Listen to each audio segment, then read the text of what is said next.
waatan saaxiibada ku xiran channelka RK Official kusoo dhawaada cashir cusub. Cashirkeena maanta wuxuu ku saabsan yahay waa love sentences, jumlado jacayl ah.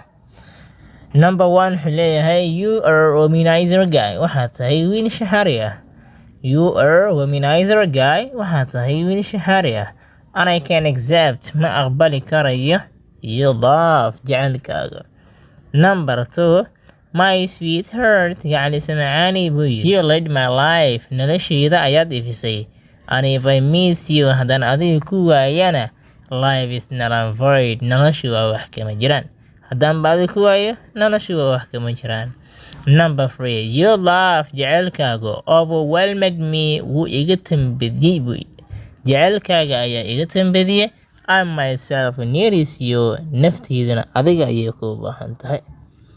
Number 4 your lips, bishimahaagu are sweet as, waxay u mac yihiin as a rape apple, sida tufaax bisil oo kale.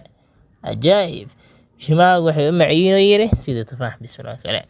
Number 5 I can live, anigu mana laan karo like of you, adiga la'aantaada. Because maxaa yeelay you are my soul, waxaaba tahay adigu nafteeda ayaadba tahay. fadlan haddii aad ka heshay muuqaalka like saar, sidaas la mid ah haddaad ku cusubtahay channelkuna subscribe saaro. Mahadsanid.